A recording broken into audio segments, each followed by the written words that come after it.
Hello my dear student, आप सभी का हमारे यूट्यूब चैनल विद्या मैथ में बहुत बहुत स्वागत है। और आज के इस वीडियो में हम बात करेंगे क्लास 12th मैथ चैप्टर 1 संबंध एवं फलन में एक नए टॉपिक पर। और वो टॉपिक है हमारा फलनों का संयोजन तथा व्युत्क्रमणीय फलन। और जैसा कि इससे पहले वाली वीडियो में हमने फलन का पूरा कॉन्सेप्ट समझाया हुआ है, जिसकी वीडियोज आप इसी वीडियो के डिस्क्रिप्शन बॉक्स में जाके देख सकते हैं। जब आप इस वीडियो के डिस्क्रिप्शन बॉक्स में जाइएगा तो वहाँ पर आपको क्लास 12th मैथ की प्लेलिस्ट मिलेगी, उस पर आप क्लिक करिएगा तो उसके अंदर संबंध एवं फलन से रिलेटेड अब तक के जितने भी वीडियोज हैं वो सारे वीडियोज वहाँ पे आपको मिल जाएंगे। और इस टॉपिक का जो कॉन्सेप्ट है ये आपको तभी समझ में आएगा जब आपका फलन का कॉन्सेप्ट क्लियर होगा। तो इससे अच्छा है कि आप जाके वो वीडियो देख लीजिए ताकि आपका सारा डाउट क्लियर हो जाए। ओके, और इस वीडियो के अंदर हम फलनों के संयोजन पर पूरा डिटेल में डिस्कस करेंगे और कुछ क्वेश्चंस को भी यहाँ पे हम सॉल्व करेंगे। और जो नेक्स्ट वीडियो हमारी आएगी उसमें हम डिस्कस करेंगे व्युत्क्रमणीय फलन पर। ओके, तो चलिए यहाँ पे हम बात करते हैं कि फलनों का संयोजन होता क्या है। तो ध्यान से आप इस कॉन्सेप्ट को समझिएगा। मान लीजिए कि हमने दो फलन लिया कुछ इस तरीके से। एफ क्या है कि ये ए से बी में एक फलन है और दूसरा फलन हमने लिया हुआ है जी, ये क्या है कि बी से सी पर है। क्लियर बात? मैं कुछ इस तरीके से समझाने का प्रयास करता हूँ ताकि आपको चीज़ें जो है कि और अच्छे तरीके से जल्दी में क्लियर हो जाए। जैसा कि ये हो गया आपका सेट ए, ये हो गया आपका सेट बी और ये हो गया सेट सी। ओके, तो ए से बी में जो फलन है उसको हमने एफ से बोला हुआ है और बी से सी में जो फलन है उसको हमने जी से बोला हुआ है। क्लियर बात? तो अगर क्या हो कि ए से सी में अगर हम एक नया फलन प्राप्त कर सकते हो तो वो जो नया फलन होगा ना वो एफ और जी का संयोजन कहलाएगा। हमने क्या बोला कि यदि ए से सी में एक नया फलन प्राप्त हो जाए तो वो जो फलन होगा वो एफ और जी का संयोजन कहलाएगा। और उसको जो है कि कुछ इस तरीके से लिखा जाता है जी ऑफ एफ। ओके, और ये क्या होगा कि ए से सी पर होगा। ये जो फलन होगा वो ए से सी पर होगा। यानी कि अगर आपने कोई इसमें एलिमेंट लिया x तो उसकी इमेज बनेगी y, और यहाँ पे y है तो इसकी इमेज इसमें हम z ले लेते हैं, वो बनेगी z। कुछ इस तरीके से। क्लियर बात? यहाँ पर क्या है ना कि ये जो a है, ये जो सेट a है वो कहलाता है हमारा डोमेन। क्या कहलाता है? डोमेन कहलाता है। इसको हिंदी में हम क्या बोलते हैं? प्रांत बोलते हैं। क्लियर? और यहाँ पर ये जो सेट बी है ये क्या कहलाता है? कोडोमेन। इसको हम हिंदी में क्या बोलते हैं? सहप्रांत बोलते हैं। आपको हिंदी इंग्लिश दोनों क्लियर होना चाहिए। ओके, यहाँ पर ये जो सेट बी है इसको हम क्या बोलेंगे? इसको भी डोमेन बोलेंगे। अच्छा, यहाँ पे एक बात ज़रा ध्यान दीजिएगा कि यहाँ पे है क्या कि इस फलन में ये जो सेट बी है वो कोडोमेन बन रहा, लेकिन अगले वाले फलन के लिए ये जो सेट बी है वो क्या बन गया? डोमेन बन गया। ओके, ये चीज़ का आप ध्यान रखिएगा। तो एफ और जी का जो संयोजन है उसे हम कुछ इस तरीके से लिखते हैं। क्लियर बात? लेकिन मान लीजिए कि अगर तीन फलन हो जाए, तीन फलन हो गया, मान लीजिए कि एक तीसरा फलन हमने कुछ इस तरीके से ले लिया एच, तो इस वाले फलन का जो डोमेन होगा ना वो इससे पहले वाले फलन का कोडोमेन होगा। यानी यहाँ पे कोडोमेन क्या है? ये सेट बी है, तो इस फलन के लिए क्या बन जाएगा? डोमेन बन जाएगा। क्लियर बात? मैं थोड़ा अच्छे से लिख रहा हूँ। यानी ये हो गया डोमेन और दूसरा कोई मैं अलग से सेट ले लेता हूँ डी। क्लियर बात? तीन फलन हमने लिया तो देखिए तीन फलनों का संयोजन किस तरीके से होगा। यहाँ पर तो ये दो फलनों का संयोजन था। ओके, तो देखिए ये तीसरा सेट हम यहाँ पे ले लेते हैं डी। तो सी से डी में जो फलन है उसको हमने एच से बोला हुआ है। क्लियर? तो यहाँ पे FGH का जो संयोजन होगा उसको हम लोग कुछ इस तरीके से लिखते हैं, या ध्यान से देखिएगा, H of G of F, और ये क्या होगा कि A से D पर फलन होगा। देखिए A से D पर ये फलन होगा। क्लियर बात? A से D पर, सॉरी, A से D पर। ओके, यानी यहाँ पर अगर कोई एलिमेंट है, मान लीजिए W, तो Z की इमेज क्या होगी? वो होगी W। तो कुछ इस तरीके से आपने देखा कि दो फलनों का संयोजन का क्या मतलब होता है, ओके, उसको किस तरीके से लिखते हैं, और तीन फलनों का संयोजन का क्या मतलब होता है, उसको किस तरीके से लिखा जाता है। क्लियर? FGH का जो संयोजन है उसको कुछ ऐसे लिखेंगे, ऐसे चलते हैं, H of G of F, H of G of F, और ये क्या होगा? A से D पर होगा। क्लियर बात? अच्छा, कुछ अन्य तरीके से समझिए। यहाँ पे मान लीजिए कि हमने एक ट्रिग्नोमेट्रिक फंक्शन लिया, ये हो गया sin x, ट्रिग्नोमेट्रिक फंक्शन है, ठीक है, और एक और मैंने ले लिया लॉगरिथमिक फंक्शन, log x मैंने लिया, एक और मैं ले लेता हूँ e⁻x। क्लियर बात? अच्छा, ये तीन तरह के मैंने फंक्शन लिया हुआ है। तो मान लीजिए कि हमने क्या किया कि साइन है तो x के जगह पे हमने इसको रख दिया, साइन log x। तो यहाँ पर ये जो आया है ना, ये जो आया हुआ है, ये क्या है कि इन दो फलनों का संयोजन है।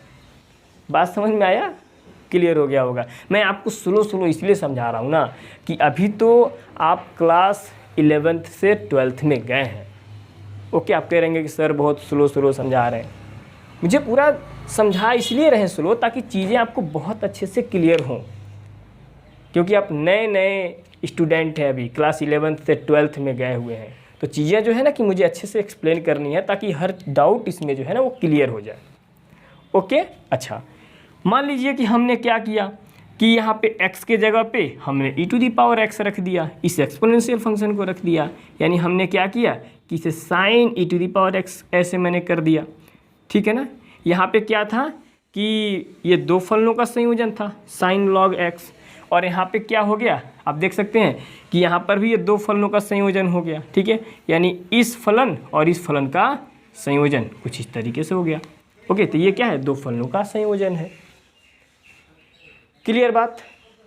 ओके, तो आई होप कि ये जो है आपको कॉन्सेप्ट क्लियर होगा। अच्छा, मान लीजिए कि हमने क्या किया कि लॉग के अंदर हमने क्या किया कि इसको रख लिया, ओके, यानी इसको और इसको कुछ ऐसे मैंने रख लिया, साइन e⁻x कुछ ऐसे मैंने कर लिया। तो यहाँ पे आप देख सकते हैं तीन फलन है, तो यहाँ पे क्या हो गया कि इन तीन फलनों का संयोजन कुछ इस तरीके से हो गया। क्लियर बात? तो आई होप कि ये चीज़ें आपको अच्छे से क्लियर होंगी।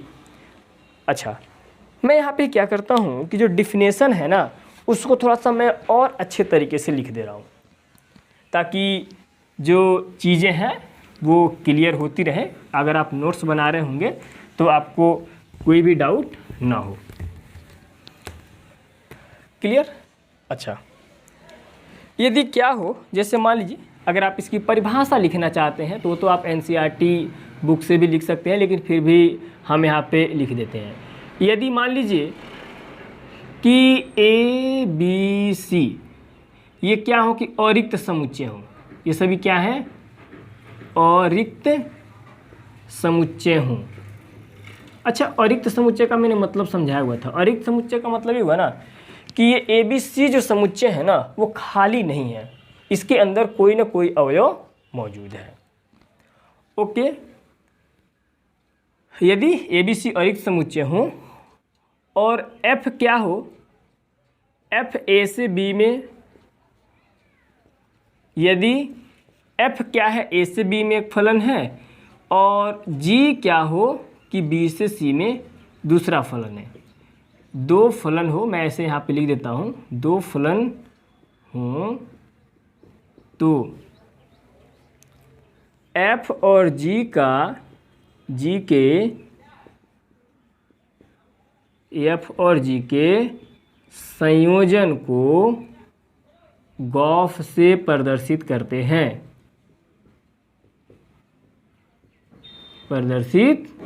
हैं, बस इतना सा आप लिख लीजिए। क्लियर? यदि एफ ए से बी में एक फलन हो, जी बी से सी में फलन हो, राइट, मतलब कि ये एफ और जी दो फलन हो, तो एफ और जी के संयोजन को गॉस से प्रदर्शित करते हैं। अर्थात जो गॉस होगा वो क्या होगा, ए से सी में एक फलन होगा। यानी कि देखिए, यानी कि अगर आपने गॉस ऑफ एक्स किया ना, ध्यान से समझिएगा, ये बहुत इंपॉर्टेंट है। अगर आपने गॉस ऑफ एक्स किया तो इसका मतलब ये हुआ कि आप इसको ऐसे लिखेंगे। कैसे लिखेंगे, ध्यान से समझिए, ऐसे लिखेंगे। क्लियर? गॉस ऑफ एक्स यदि है तो इसको आप ऐसे लिखेंगे। अच्छा, एक्स कहाँ से लिया गया, तो एक्स कहाँ से लिया गया है, तो यहाँ से लिया गया है, ठीक है ना। यहाँ पर ये जो x है, यानी प्रत्येक x जो लिया जाएगा वो कहाँ से लिया जाएगा, सेट A से लिया जाएगा। क्लियर बात? कुछ इस तरीके से इसका ये डिफिनीशन है। क्लियर? अच्छा, यहाँ पे हम क्या करते हैं कि जो है कि कुछ क्वेश्चन ले लेते हैं, कुछ क्वेश्चन ले रहे हैं, और उन क्वेश्चंस जो है ना, आपका बहुत सा ऐसा डाउट होगा वो क्लियर हो जाएगा। ओके, तो चलिए मैं इसको क्लीन कर दे रहा हूँ।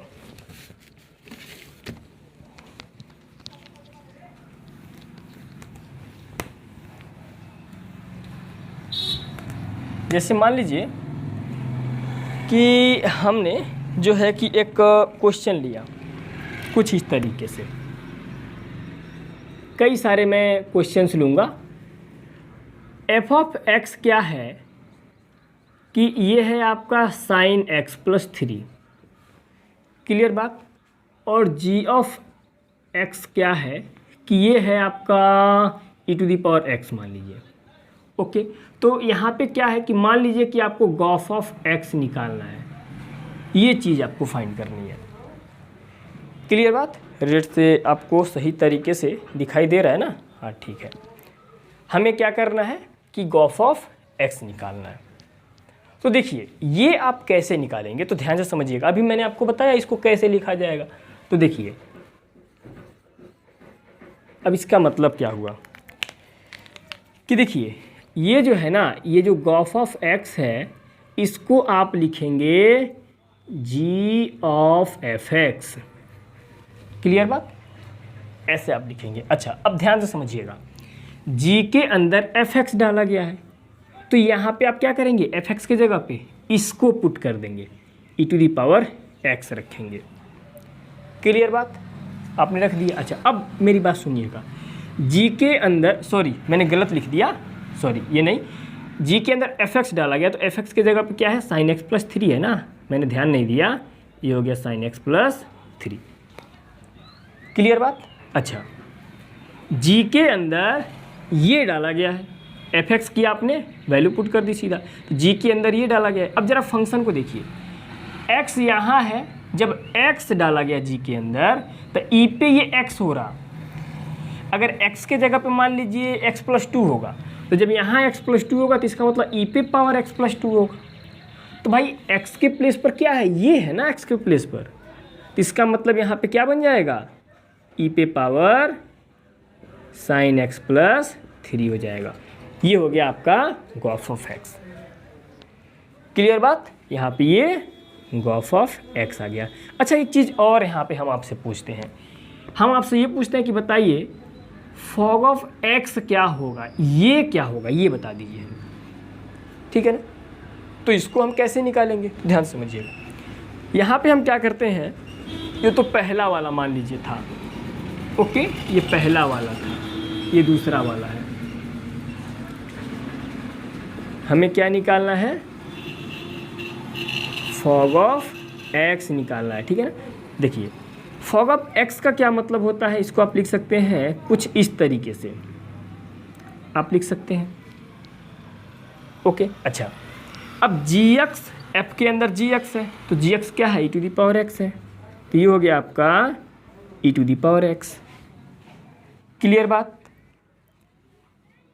अब यहाँ f के अंदर e⁻x है, तो यहाँ पे आप समझिए f के अंदर जब x हो रहा तो साइन x + 3, यानी x यहाँ है तो x यहाँ बन रहा, x यहाँ तो x यहाँ, x + 2 होगा मान लीजिए, तो यहाँ भी तो x + 2 होगा, मतलब जो यहाँ वो यहाँ।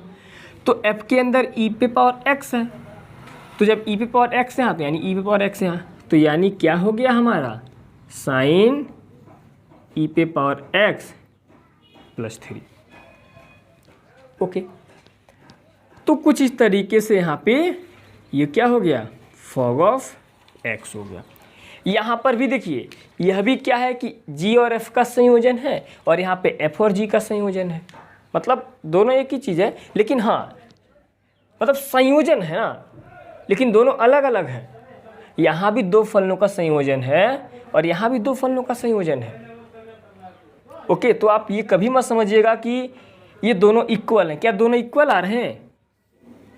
दोनों को जरा ध्यान से देखिए, क्या ये दोनों इक्वल आ रहे हैं? नहीं।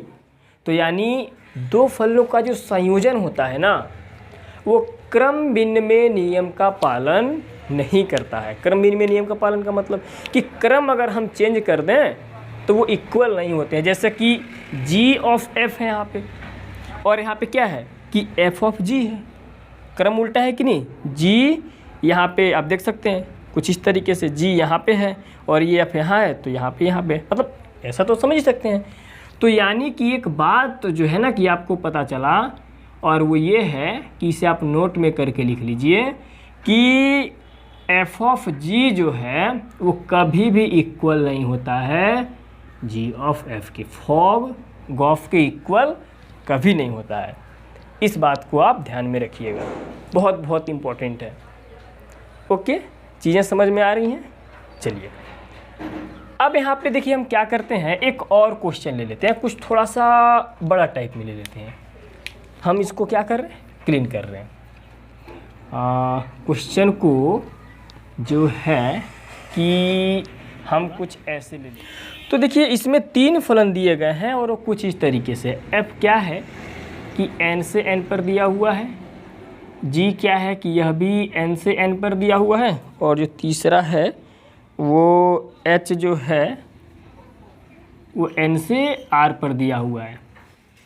ओके, कह रहे पर विचार कीजिए, जहाँ f ऑफ x, इसके लिए f ऑफ x इक्वल है 2x, और ये कह रहा है g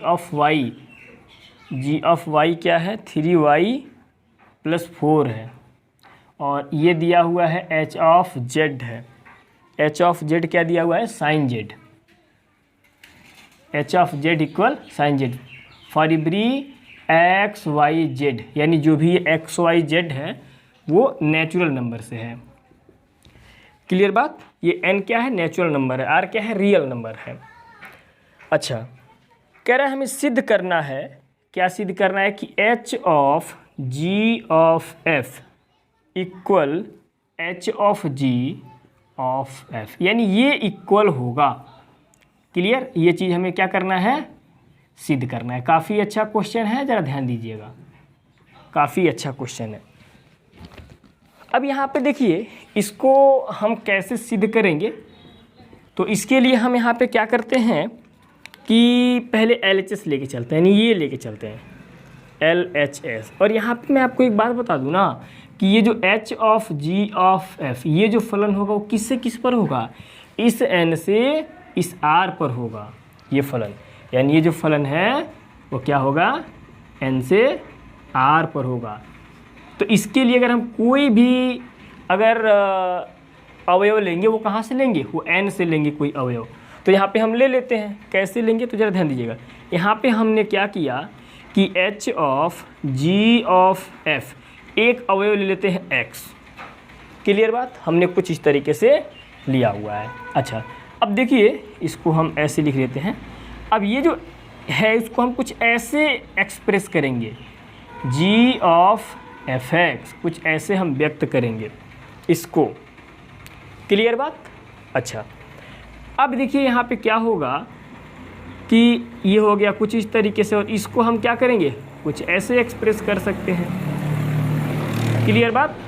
थोड़ा सा आप ये वाला स्मॉल वाला ब्रैकेट लगा लीजिए। चलिए अब यहाँ पे देखिए क्या है, अब एक एक बात समझिएगा। जी के अंदर एफ एक्स डाला गया है और एफ एक्स बराबर है क्या, 2x है, तो जी के अंदर हो गया 2x। क्लियर बात, जी के अंदर हो गया 2x। अच्छा फिर देखिए, जी के अंदर एफ एक्स डाला गया था तो हमने एफ एक्स की वैल्यू पुट कर दिया 2x। अब जी के अंदर 2x है, ओके। अब जी के अंदर 2x, हमने एफ एक्स की तो वैल्यू पुट कर दी।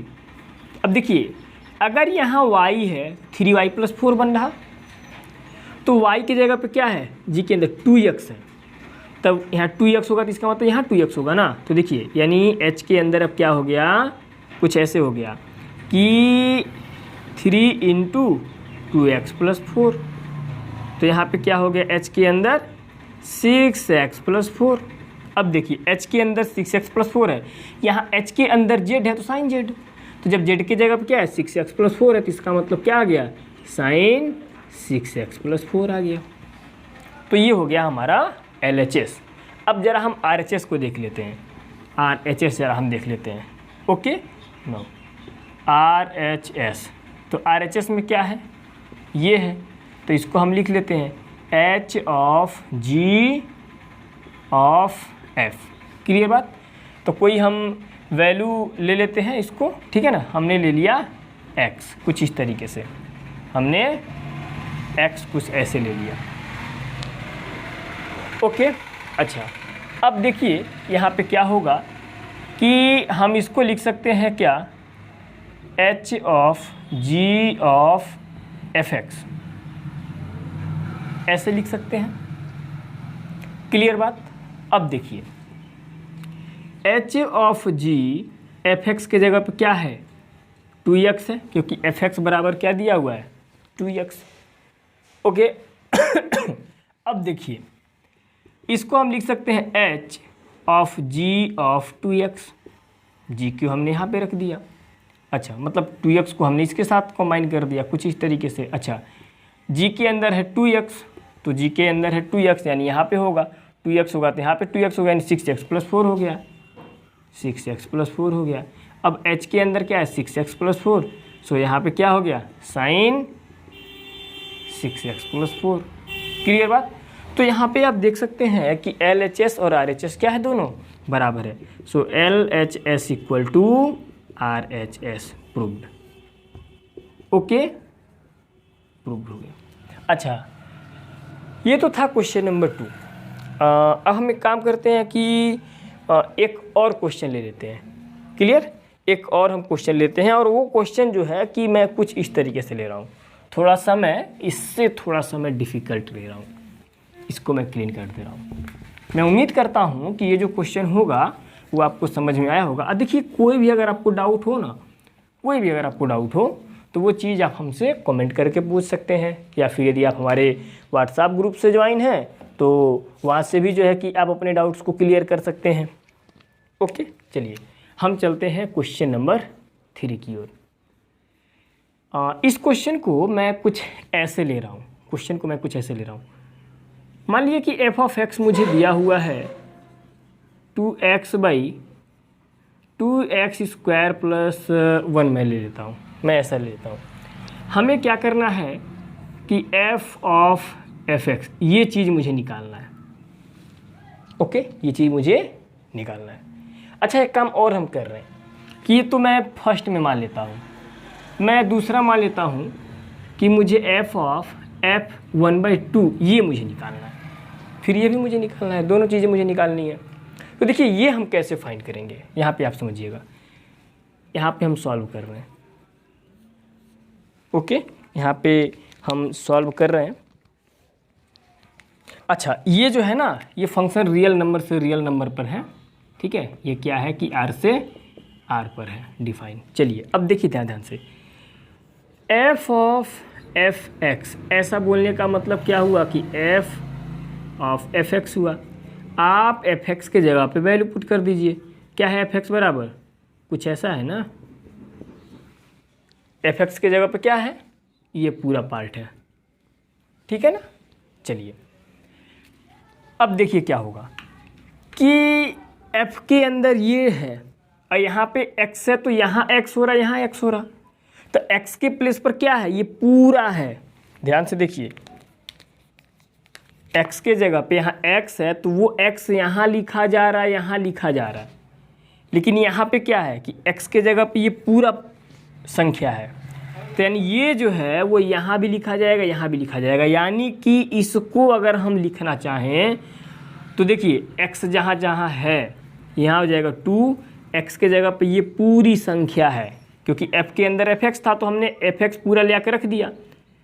अब एफ के अंदर ये पूरा है, संख्या है, तो ये यहाँ भी होगा, यहाँ भी होगा। तो देखिए, ये हो गया आपका 2x/2x² + 1। थोड़ा सा ये आपको टफ लगेगा, लेकिन उतना भी टफ नहीं है जितना आप समझते हैं, सोचते हैं। क्लियर हुई बात? +1, बस इसको सॉल्व कर देना है। चलिए, ये इधर मल्टीप्लाई करेगा तो 4x हो गया, नीचे क्या हो गया 2x² + 1 होल डिवाइड बाई कितना हो गया, देखिए ये हो जाएगा 4x² और 2 मल्टीप्लाई करेगा तो क्या हो जाएगा 8x²। क्लियर? अच्छा, नीचे होल स्क्वायर होगा, नीचे क्या होगा, नीचे होगा आपका 2x² + 1 का होल स्क्वायर + 1, ऐसा होगा। क्लियर? चलिए अगले स्टेप में, ग्रीन से दिखाई दे रहा है ना, और ज़्यादा नीचे नहीं ना हो रहा है, नहीं ज़्यादा नीचे तो नहीं हो रहा है। चलिए और इसको आगे बढ़ते हैं, ये इधर मल्टीप्लाई करेगा, सो क्या आ जाएगा आपका, ये आ जाएगा आपका 4x divide by 2x² + 1 divide by, इसका इधर मल्टीप्लाई होगा तो 8x² और यहाँ पे इसमें होगा तो क्या हो जाएगा 8x² + 2x² + 1 divide by 2x² + 1 का होल स्क्वायर। तो ये एक बार कैंसिल हो जाएगा पूरा, ठीक है ना। तो चलिए यहाँ पे क्या बचा, 2x² + 1 बचा, एक तो बचेगा ही ना क्योंकि 2 टाइम था, तो ये ऊपर चला जाएगा। तो 4x 2x² + 1 और x²। अच्छा, इस ये जो होल स्क्वायर के फॉर्म में जब आप इसे तोड़ेंगे तो 2 दूना 4x⁴, तो मैं इसे कुछ ऐसे लिख रहा हूँ 4x⁴, ओके, प्लस 2a भी होगा तो 2 दूना 4x² और 8 4 12।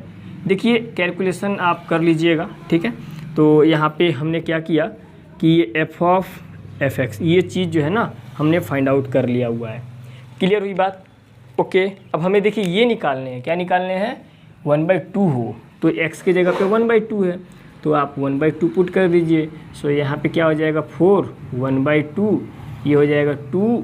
देखिए x के जगह पे जब आप 1/2 पुट करिएगा तो क्या हो जाएगा 2 पे 1/4 + 1।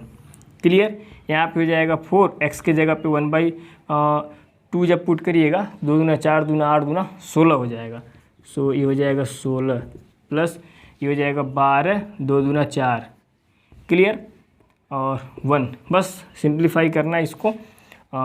ये कट जाएगा 2 टाइम्स, सो 2 आ जाएगा, ये आ जाएगा 2, तो 1/2 देखिए क्या बचा हुआ है 2, ये हो जाएगा आपका 2, 1/2 + 1 और यहाँ पे क्या बचेगा 4 टाइम में, सो दिस इज 1/4, ये 4 3 12, 3 टाइम्स 3 और 1 हो जाएगा। ओके, तो देखिए ये क्या हो गया 2 1 कम 2 और 1 3, 3/2, 2 से 2 कैंसिल हो जाएगा तो ऊपर बच गया आपका 3 और नीचे देखिए नीचे देखिए क्या बचा 3 और 1 4, 4 चौका 16 और 1 17, 17/4 नीचे होगा तो 4 ऊपर चढ़ जाएगा तो 4 3 12/17। हल कर लीजिएगा, हल तो आप कर ही सकते हैं। ओके, तो कुछ इस तरीके से जो है कि मेरा ये आंसर आ गया। थोड़ा सा कैलकुलेशन इसमें आपका लंबा हुआ है बट कोई बात नहीं, चीज़ें आपको समझनी है। ओके, पूरा डिटेल में समझनी है। तो मैं उम्मीद करता हूँ कि ये 3 क्वेश्चन आपको समझ में आया होगा। अच्छा, अब देखिए कुछ और इम्पोर्टेंट बातें हम इसके अंदर कर लेते हैं। इसीलिए हमने कहा था कि हम इस वीडियो में केवल जो है कि फलनों के संयोजन पर ही डिस्कस करेंगे। वीडियो लंबा होगा ठीक है, लेकिन जो है ना कि काफ़ी कुछ चीज़ें हैं जो आपको इससे रिलेटेड जाननी है। ओके, केवल एग्ज़ाम पर्पज़ से थोड़ी आपको चीज़ों को पढ़ना है, और भी आगे चीज़ों के लिए तो पढ़ना ही है ना। अगर आप बीएससी कर रहे हैं या किसी भी कॉम्पिटिटिव एग्ज़ाम की आप तैयारी कर रहे हैं जिसमें ये मैथमेटिक्स इन्वॉल्व है, ओके, फंक्शंस वगैरह। तो ये चीज़ें बहुत ही मायने रखती हैं। ओके, तो बस एग्ज़ाम पर्पज़ के लिए थोड़ी ना है।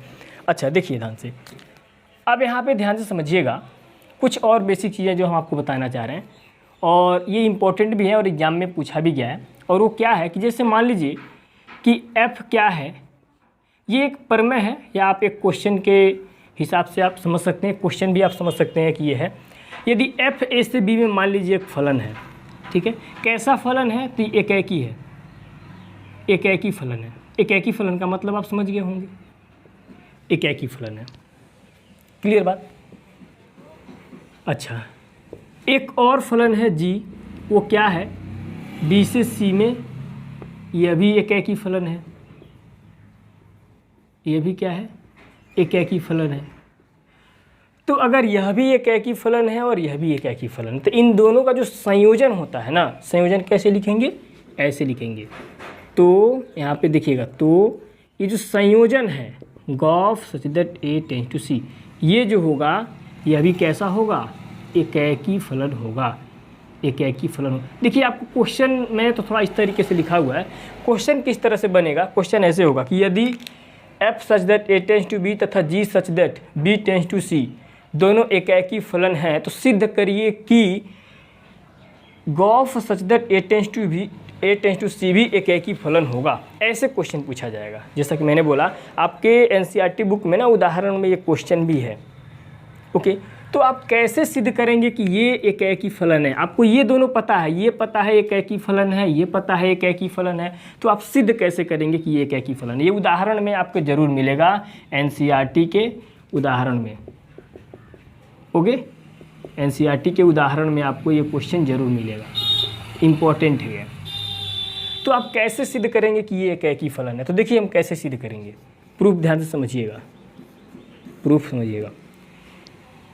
एकाकी के लिए हम क्या करते हैं कि दो एलिमेंट यहाँ से ले लेते हैं। माना x1 x2 हमने क्या किया कि a से लिया। तो जब हमने ऐसा किया तो इसका मतलब कि Gauff of x1 Gauff of x2, ठीक है। एकाकी के लिए कंडीशन पता है ना, एकाकी के लिए एकाकी जांच कैसे किया जाता है। एकाकी के लिए हम क्या करते हैं कि x1 x2 सेट a से लेते हैं, f of x1 equal to f of x2 करते हैं। तो ऐसा करने पर यदि x1 x2 इक्वल आता है तो हम कहते हैं कि जो फलन है वो क्या है, एकाकी है। तो अगर f एकाकी है तो x1 x2 होगा। क्लियर बात। तो देखिए हमें यहाँ पे क्या करना है कि इतना इक्वल, हमने इतना तो दिखाया है, लेकिन हमें क्या लाना है, हमें लाना है x1 इक्वल टू x2। तो अगर इसको हल करने पर अगर ये आता है तो हम कहते हैं फलन एकाकी है। तो कैसे ये आएगा, तो इसके लिए ज़रा ध्यान से समझिएगा। हम यहाँ पे लिख सकते हैं क्या, g of fx1 equal to g of fx2। बहुत ही आसान है।